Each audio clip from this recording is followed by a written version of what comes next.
much. Stay with us. We'll be right back.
You're welcome back to Sports Extraordinary on Atlantic Television Network. And joining me this evening is Airport Temple. Good evening to you and welcome to the show. Yeah, good evening. It's a delight to be here today. All right, let's quickly start the show with the preparation of Team Nigeria ahead of the Commonwealth Games and taking a look at, budget for sports right here, in the country. As the National Sport Commission has marked over 4 billion naira for Nigeria's participation in the 2026 Commonwealth Games scheduled to be held in Glasgow, Scotland from July 23rd to August 2nd, 2026. This is part of the budget submitted for 2026 in the appropriation bill. Let's hold it there first. Temple, I don't know what you make of for this one. Over 4 billion has been marked for the Commonwealth Games from the bill, from the budgets, of course, from the sport budgets, for 2026. I don't know what you make of that one. For over 4 billion for Commonwealth Games, is it too much, or you think it's not enough? Ordinarily, no amount is enough. Okay, when you want to go for competition like that, because that's why we have budget. But 4 billion for Commonwealth Games, it's let us tell you that it's outrageous because even if you look at the planning process and preparations otherwise, but when you say 4 billion within a 1 year settings, it's not too big on a norm, not too big. But then in our contest, a lot of person doubt the ability because if you want to plan for Commonwealth Games, Kinsley, the planning starts 4 years ago. So you cannot tell me now that you need 4 billion for 2026 to plan for Commonwealth Games. And I will agree with you openly that 4 billion will be utilized effectively. It's not, there's no balance of argument. If you want to plan for Commonwealth Games, the Olympics, these are internationally based sports program that gives you time to plan. So you say, okay, judging from what we have expended the last time, this is what we're going to expend again in 4 years. So in 4 years, that will be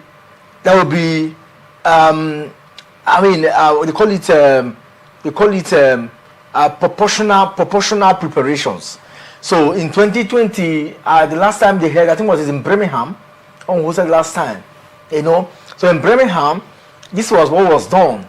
Okay, from Birmingham, we're going to that 2021, 2022, just like that. In 2025, this is what we're going to do. So even if we say that you need 20 billion to plan for 4 years, people can look at it and say, okay, 20 billion is good enough because these are the things you're going to be doing. So you are preparing. And how do you prepare? You will see it reflected in other sporting programs, in the National Sports Commission, in the National Sports Festival, in African Games. African Games, we see it reflected in other areas of sporting activities. But this one, you plan a preparation B. Project in this place is just like an utopian making where they just send out costs so that any reserve from that area can be channeled into something else. And that is misappropriation of funds. So you see, ordinarily, like I said, 4 billion is nothing in sport because sport takes a lot of funding, a lot. But that 4 billion, you see here that a lot of things happened. Welfare of players are not well met and activities. So for me, I think that if you spend 4 billion with this current economy, it's not big in its quote, but the usage, the implementation of the 4 billion is where a lot of Nigerians are questioning how will it be used. What are the plans? What are the systematic activities leading to the Commonwealth Games where this money will be used? We want to see a clear-cut definition of how this money will be expended. When we get that, we can now open up to say, yes, this fund was well expended. Until then, we'll still begin to we'll still begin to question why we got to 4 billion or 4.2 billion naira to be expended for just Commonwealth Games. All right, let's see how this one, of course, will go down. But that's what the National Sport Commission, they've come up with.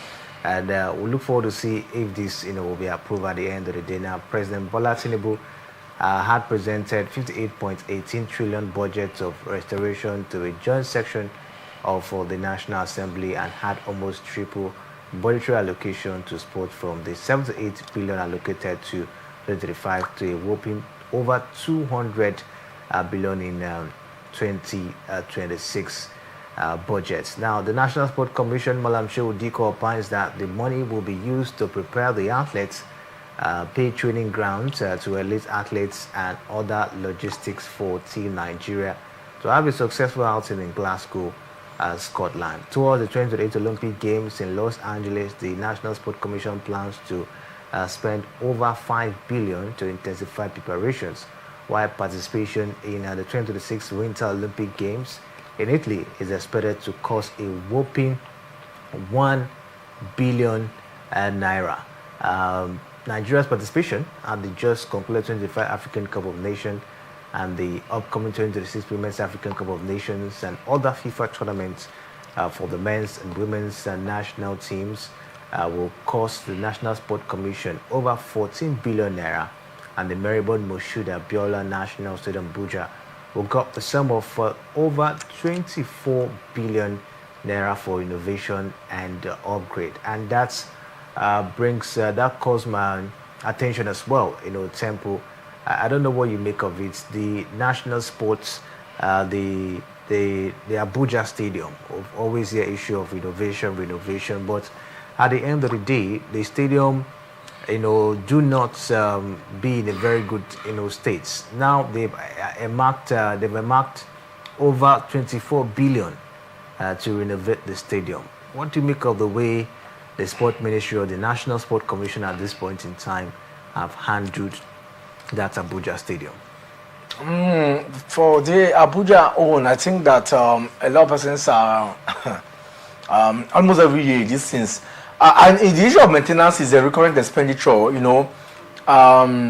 is a rollover budget on yearly basis, so I could understand. But when you mark up this sum for just the maintenance, a lot of questions, because he also said, how often do we use the stadium?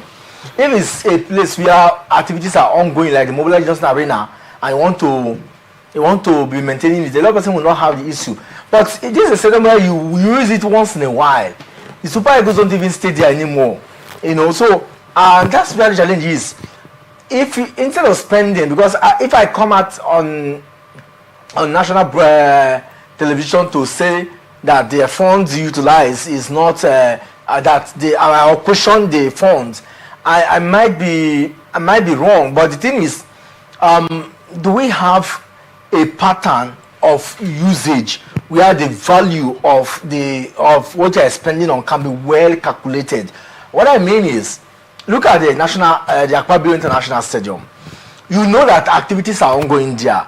So when you say every year the state government, partner with those who maintain the stadium to give them this amount for the maintenance of the stadium, you won't argue it, because when you go there, you see the activities going on. When you go there, you see the way the stadium is looking.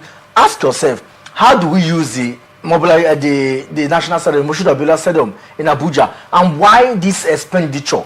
Who is held accountable? The last time that they refurbished it, how do we get it so bad again that we're going to spend such amount of money to renovate, and refurbish the stadium? So these are questionable calls. I want to question like this, look as though we're questioning the trust of the leadership. No, we're looking at the fact that we are spending money and nobody is held accountable for these funds. So sometimes some person will tell you in the accounting arena that when administrators want to siphon funds, they label it into those things, because you cannot calculate which area that you want to refurbish. Tell me that the upper template of the stadium is bad. You want to work it, and every sport journalist can now research on what it takes, the amount it will take to put the roof in. Tell me that an area of the bench is not good enough, we want to refurbish it. Tell me that the track, we want to change the track. Don't tell me that you want to spend on stadium. Let's see again, stadium. It is bogus, it is ambiguous. Break it down to say which area of the stadium. They will argue that during the implementation phase, they will now itemize, they will now draw a proposal that the company or whosoever is in charge of the contract, but we understand this fact. So I think that if in budgetary allocation you mention specifically this is the area, that's how on international practice, that's how it's done. So you don't ambiguously say the stadium, the whole stadium. It looks ambiguous, and that's why a lot of people, negatively have this perception that when we see things like this, that it has gone the wrong way. But when you are specific to say this is it. For example, Dangote gave us $1 million to work on the stadium. It was called refurbishing of the stadium. So when you go to the term refurbishing, and there were certain areas that the contractors that bid for that stadium looked at, the track, the board, the scoreboard, it was itemized. So I think that maybe early days, but to get to know as time progresses, during the implementation, we get to know, because nothing truly is hidden. So I think that we need to look into all of this, because when you create budget, and on paper, people are already questioning the appropriation of funds to those budgets. I mean, it's laughable, and it's not a good one at all, starting the year with such a ridiculous, news at all. Not a good one at all, and I just hope that this Abuja stadium will be put in place because every time we keep on renovating, and you ask yourself, how many times have we heard that there's a massive renovation at the Godswill Akpabio International Stadium that has been there for years? Is it really because it's a government thing, or to say at this point in time, talking about the Abuja Stadium at this point? I think something really has to be done. Can we renovate and then maybe use the stadium, for the next 5 years or 10 years? Is it as a result of maintenance that every time we're talking about renovating the Abuja Stadium, which is of course, the nation property at this point in time? Temple. It depends, but sometimes I see these administrators, they know what they're doing. You and I can come here, talk about some of these things, but when it comes to the implementation proper, it's where the challenge is, and I think I have reservations. And unfortunately, nobody is. Can they contract the company taking care of the Godswill Akpabio International to also maintain, because I think it's lack of maintenance. No, it's lack of maintenance, but see, one man foods another man poison. That's what we say in the local parlance.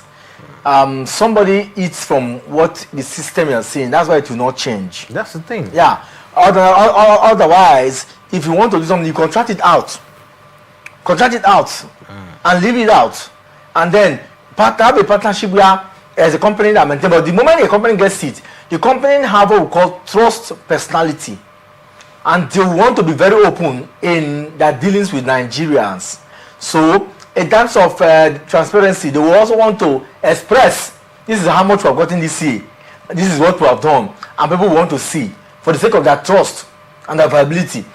So those who manage affairs of the commission wouldn't want it that way, because the moment things like this are done now, every fund is open, everybody get to see, because it's channeled to the company. They want to manage it themselves so that whether they do it or they don't do it, you cannot question it. You cannot assume. They can tell you we renovated this area now. You cannot tell where they really renovated. So that's why it's different in Akpabio. Government after government, that partnership strikes, because people are going to understand that, come on, we can't do this thing alone. It's not about us. Go to Adokia Mesimaka. Entrance to Adokia Mesimaka, you see everywhere grown with grasses, because there's no striking partnership, in that light. So I think that the best is there are companies who are into all this. Strike the partnership with them and see the place maintained. Remo Stars as an example. There is a company who manages that place. So when you do this, you stay off it. The sports commission have a lot at their beck and call. Why not give this out and then get reports and have a supervisory activity or role on that area? So that's it. But then they won't want to do it, and they know why. But I think that's the best in Western climes. That's it. The Arsenal of this world, the Manchester United of this world, Real Madrid, Barca of this world, those that stay there, they are maintained by private firms and not club, because of the recurrent expenditures and the fact that sometimes, even if they don't have money, the company knows that it's their duty to maintain it, and later on they can balance themselves. And that is how every growing organization should be. And then, when you want to use that kind of thing, use the stadium. It's a national stadium. Why are we not using it? So make use of it so that we can have value for it. So you spent 4 billion, for example, and then you cannot use it. How much is that money? Is it 20-something billion? 24 billion. 24 billion for a stadium in 1 year. And how many matches are played there? So you see that, and you ask me how much will you give to private firms if that to take care of that stadium? How much will you give to them? So it's spending wise pound foolish, my brother. All right, let's see how this one, of course, will go down. We hope that the work will be properly done this time around. Now, in the 2026 budget, the National Sport Commission has set aside over 18 billion naira for the first phase of rehabilitation and upgrading of the stadium's main bowl. Over 5 billion for the completion of high performance center for athletes, as well as 65 million naira for the provision of internet bandwidth with connectivity via optic fiber and LAN and WAN at the stadium, and other critical national sporting infrastructure for the commission. So we'll just keep our fingers crossed and see how all of this will be implemented at the end of the day. But let's talk the Australian Open, as we've seen some results popping out from that particular one, especially in the male category, as we've seen the likes of Tommy Paul got past Augustin Tirante, ended in 6-3, 6-4, 6-2 down there. Surudolu got past Zumba in a 6-3, 6-2, 6-1 victory down there. And Rublev got past Jamie Fanta in a 6-4, 6-3, 7-5 down there. Medvedev got past Hayes today in a 6-7, 6-3, 6-4, 6-2 victory. And the likes of Echeverry got past Tofari in a 7-6, 6-1, 6-3 victory. Carlos Alcaraz goes past Halfman today in a 7-6, 6-3, 6-2. And as well, it's been an impressive ride so far for the big guys, as Zverev beats Mula in a 6-3, 6-4, 6-3, 6-4 down there. Kamno Nori was able to overpower Nava, Emilio Nava down there. Ended in 6-1, 6-7, 6-4, 6-7 down there. Temple, what do you make of the result coming from the Australian Open? Really been impressive for the big guys. Yeah, and I don't think it will stop. I don't think it will stop because from what I saw, that's a game I saw really Opeka. That game was a tough one. I think about 6 sets at there. Nobody want to give in. It's because when you don't have a favorable draw and you are paired with your counterpart, everybody want to get something from that such encounter. So for me, I think that it's living up to expectation. This is round of 32. So we'll see from round of 16 how it will be. That's the third round. I think that from third round we're going to start seeing those who have intent. But this is the first time we have major upset have not happened. We've not seen any of the, in fact, if not all, I don't think we have more wild card entrants still remaining, because the big boys have all taken them out. Nobody going to give for anybody this time around, and I think that that's how it should be.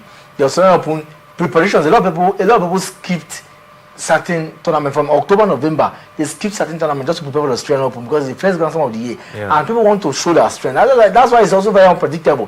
From the round of the fourth round, we're going to see some beautiful pairing and some wonderful games. At this stage, you can even watch games because those are known names. Those of us who talk sports, we're conversing with some of these names, and so I'm not really surprised at all that this is happening, and it's quite interesting. From the center court down to almost all the court, the Lord's River Arena, down to all the other courts. It's been beautiful getting to see how the turnouts of games are. I also saw some lovely celebrities. Australia is a continent that is very unique in its own setting. So people also use this advantage to this period to come to rest, do some vacations, and it's been beautiful in Melbourne, especially for those of them who have time. Yeah, I have a relative who stays there, and says when it comes to this time, the capital is always very lovely. Getting to see what is happening there, I tell you, for those of us who value tourism and who understands what that sports is a veritable tool to the economy,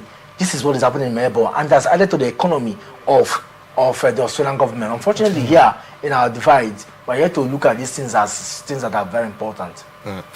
All right, still talking about result popping out from the Australian Open in the female category. Victorina was able to get past Klimo Vikova in a 7-6, 6-1 down there, and the likes of Arina Sabalenka got past Zhuangzhen Bell, ended in 6-1.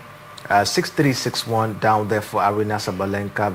Victoria Mboko got past Katsi McNally 6-2, 6-4, 6-3. Kokogov also got past Dan Lovic in a 6-2, 6-2 encounter down there. Mara Sakari was beaten by Miriam Andreeva today, ended 6-love, 6-4 in that particular encounter.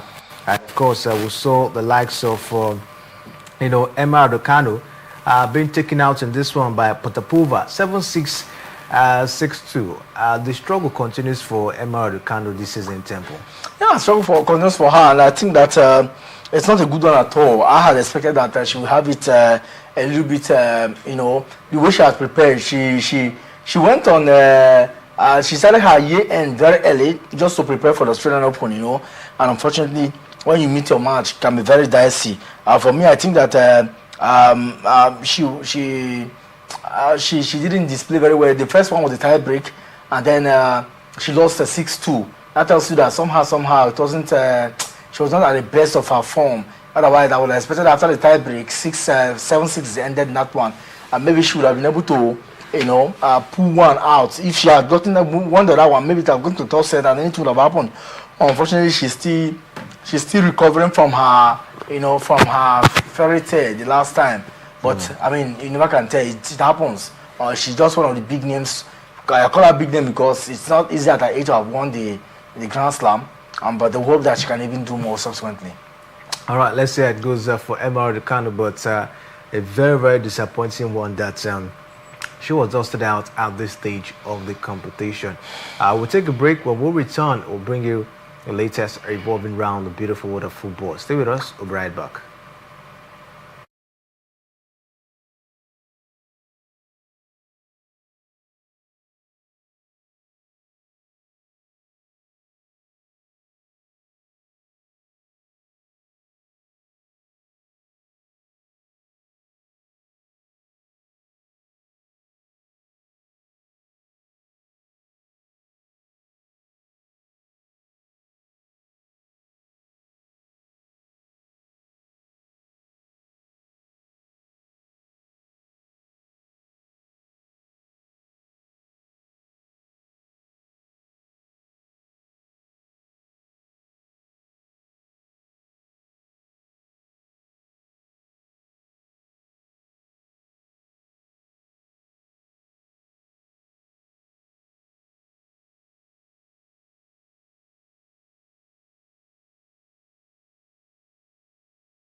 Yeah, welcome back. Still Sports Extraordinary on Atlantic Television Network, and we'll bring you the latest revolving around the beautiful world of sport this evening. Let's talk about the African Cup of Nations. Now, today, of course, will continue to react to some of the issues we saw in the African Cup of Nations, talking about the 35th edition of the AFCON. Now, the Federation of Congolese Football Association has publicly thrown its weight behind its referees who officiated they just concluded the 5th African Cup of Nations in Morocco. Congolese match officials were heavily criticized during and after the tournament, with referee Jaco Ndala coming under intense scrutiny following his performance in the AFCON final between Senegal and host nation Morocco. Several controversial decisions taken during the high-profile encounter sparked widespread debates among fans, pundits, and sections of the media, placing Ndala at the center of post-tournament discussions. In response to the backlash, the FECACOFA yesterday released an official statement expressing strong support for Ndala and the country's refereeing contingent. The federation described the criticism as excessive and reaffirmed its confidence in the competence, integrity, and professionalism of its officials. The federation further noted that Congolese referees were selected for the tournaments based on merits and CAF's established criteria, adding that officiating at such a high level inevitably comes with pressure and scrutiny at this point in time. So Congo are backing their referee, talking about Ndala, who officiated the final between Morocco and Senegal, saying the man was selected in the base of fairness and professionalism and high level of professionalism in this one. What do you make of the gesture from Congo supporting their own referee? I think that for Congo, it's normal now. I don't expect them to have to call him off. I don't expect them to not to back him up. I expect them to. I mean, it doesn't get easy to get to see your countryman blow the last game of the tournament. It tells how the high respect CAF has for him. And don't forget that these things are also political in nature. So if a Congolese gets a nod to blow the last game of the tournament, that the whole world will get to see him, and you want to tarnish his image for whatever reason, I think that the fellow countrymen we back down on that. I don't think so. So I think that is normal. It's normal, and it's good that it came public too to make that assertion. But I ask myself, is Nigeria would have done that? Would have done that? Would have even been one support of those who will, who will heap more blame on the referees. But then look at the Congolese. I didn't even know that man is from Congo. He doesn't look it. But it's good that they are able to support their own.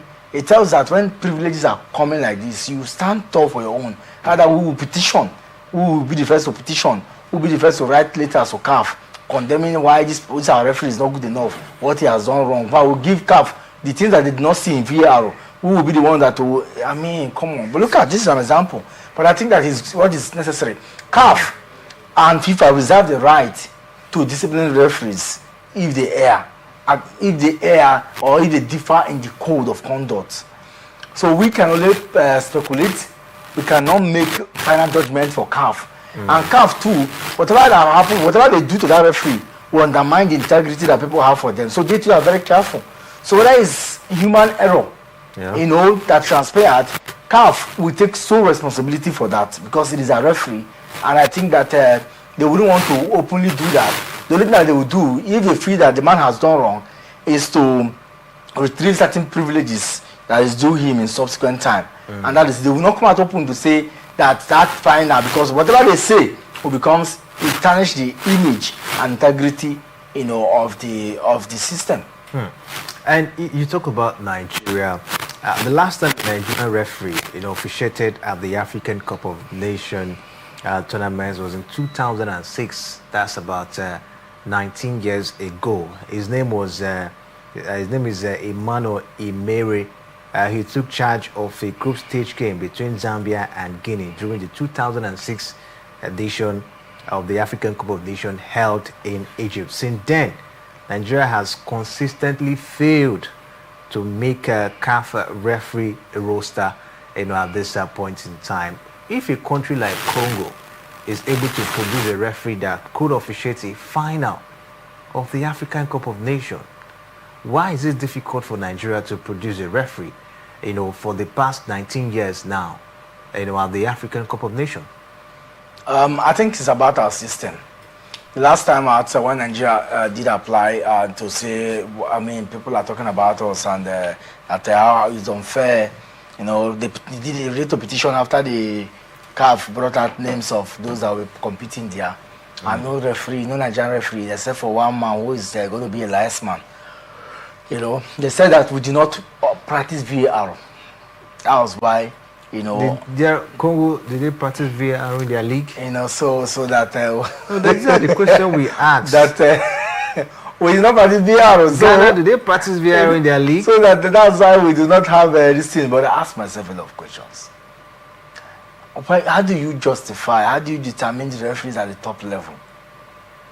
The referees that blows in the CAF Champions League, are they better off than the ones that blows in the AFCON?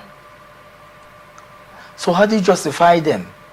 So I think that CAF they have a system of measurement.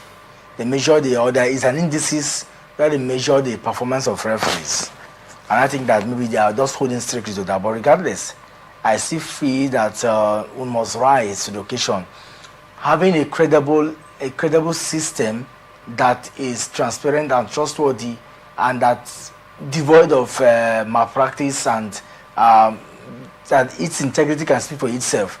If we have referees and start growing them, and start with now, we need to start nurturing the one, because it looks as though the old ones their time has already elapsed. We need to start nurturing these ones now and hope that they can build to that level. Unfortunately, even the league is not helping out. Sometimes CAF want to see the system, they want to see what is happening.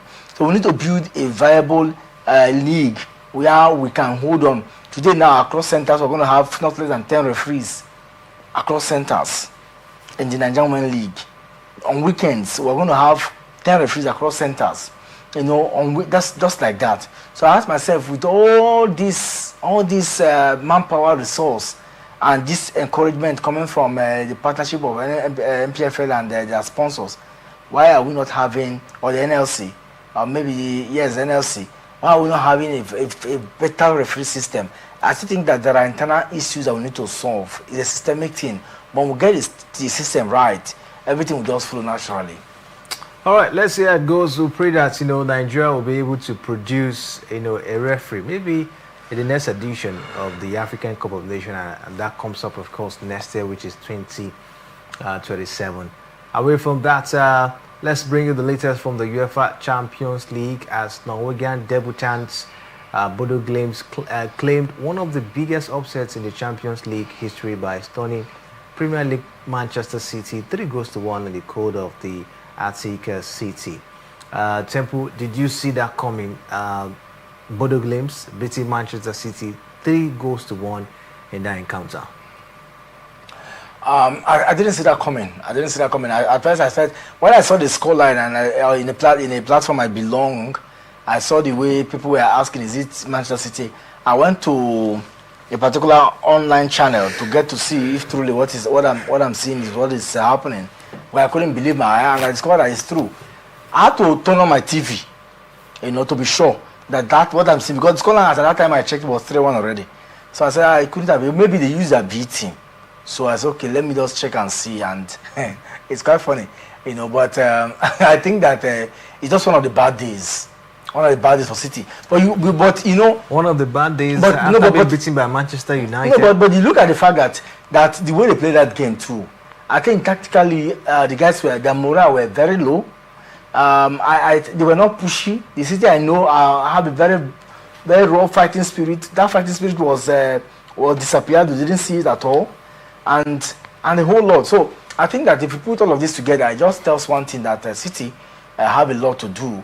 If they must continue. They've not had good run in the last 3 games, so they've been very poor. So I'm sure that's translated to what we saw yesterday too. The players were not finding their footings at all. They could barely just put 3-5 passes together in that game, or possess ball. The City I know possess you and then keep you away from the ball, so you can't even have the ball. But yesterday we saw Bodo Glimt holding the ball and also playing, though we reserve at the back, but they were also trying to play contact football. So I think that they did merit to win. Whether via joke, the one yesterday, that history has been created for them. History has been created at this point in time. It's really getting very tough. Last season was a terrible one for Pep Guardiola. and his boys. I think they finished the season trophyless, and with the performance you're seeing at this point in time, do you think they can lay their hands on something this season? Yeah, I think they're still in the Carabao Cup semi-finals. They have one leg advantage against Newcastle United. So maybe they have. The only thing that might stop them is Arsenal. If Arsenal cannot stop themselves, then City will have it all turned out. So I think that it will be an easy one to win against Newcastle United. I can bet that they will win against Newcastle United. So the Carabao Cup looks like a cup that they might contend. They are not also far from the EFA, I mean the English Premier League. If Arsenal capitulates, it's easy to capitulate, lose 2 games, and actually they win, and you see that they close up the gap. But will it be easy? Will Arsenal want to do that? So a lot to be said. But like I said, I want to see a more viable Arsenal. I want to see a more viable City, going forward. The UEFA Champions League this season, they have not been at their very best, and sometimes don't forget too that they struggled.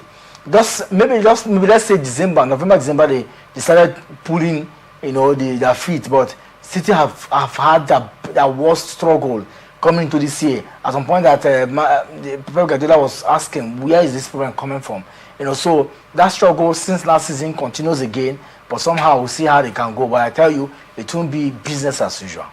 Won't be business as usual this season for Manchester City, and we'll see how it goes. But yesterday, Carlos Martin lost to Club Brugge by 4-1, and we saw Copenhagen play 1-1 draw against Napoli. Inter Milan, they lost to Arsenal by 3-1. Olympiacos beat by Leverkusen by 2-0.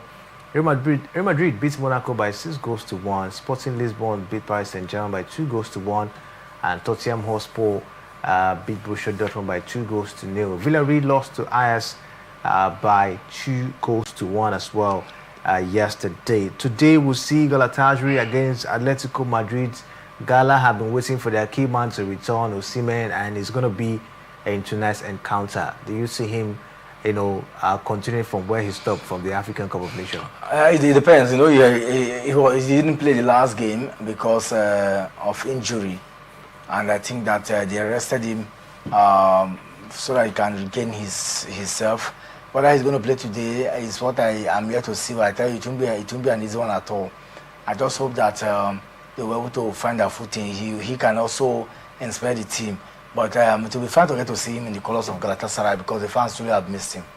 Tonight we'll also see the likes of Karabakh against Eintracht Frankfurt, Atalanta against Athletic Club. We'll see Bayern Munich against Union Saint-Cloud, Chelsea against Pafos tonight, Juventus against Benfica. Also see Marseille against Liverpool, and Newcastle United will lock ons against PSV. Slava Prague will lock ons against FC Barcelona. These are the fixtures we're expecting tonight in the UEFA Champions League. And before we go, we can tell you that Qatar Stars League side Al Ahly SC have officially announced the signing of former Super Eagles captain, talking about William Troost-Ekong from Saudi Pro League club Al Khalid.